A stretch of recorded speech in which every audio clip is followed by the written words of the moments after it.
Hi everyone, আজি ৰাতিপুৱা আকৌ ৰেচিপি এটা লৈ আপোনালোকৰ মাজলৈ লৈ আহিলোঁ। আজি মই বনাইছিলোঁ এইফালে শুকান মাছ, উৰহি আৰু আলু তৰকাৰী বনাইছিলোঁ আৰু ভাবিলোঁ আপোনালোকৰ লগতো শ্বেয়াৰ কৰোঁ, সেইকাৰণে ভিডিঅ'টো লৈ আহিলোঁ আপোনালোকৰ মাজলৈ। এইফালে মই উৰহি আৰু আলু বইল কৰি লৈছোঁ, হাফ বইল কৰিছোঁ মই, আৰু এইফালে মই শুকান জলকীয়া কেইটামান দি তেলতে মই শুকান মাছখিনি অলপ ভাজি লৈছোঁ।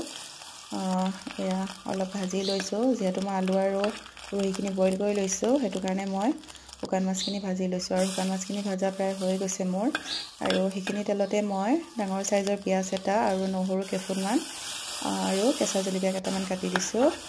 আৰু ইয়াতে বিশেষ মই মা মছলা ব্যৱহাৰ কৰা নাই, সোৱাদ অনুযায়ী মই ৰেড চিলি পাউডাৰ, নিমখ, হালধি দিছোঁ।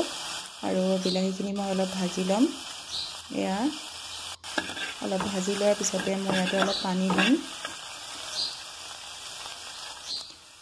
পানী দি দিছোঁ অলপ, আৰু এয়া পানী দিয়া উতল অহাৰ পিছতে মই বইল কৰি ৰখা আলু আৰু উৰহিখিনি মই দি দিছোঁ। আৰু ইয়াতে অলপ ভাজি ল'ম, ভাজি মই ইয়াতে শুকান মাছখিনিও দি দিম।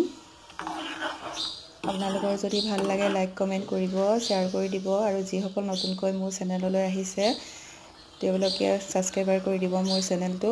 এইফালে মই শুকান মাছখিনি দি দিছোঁ, আৰু এয়া প্ৰায় মই অলপ ভাজি ল'ম।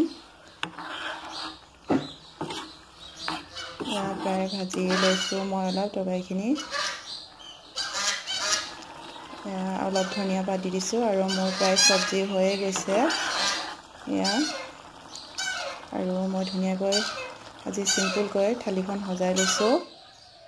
এইফালে বিশেষ একো নাই, উৰহি আলু আৰু শুকান মাছৰ চব্জিখনৰ লগত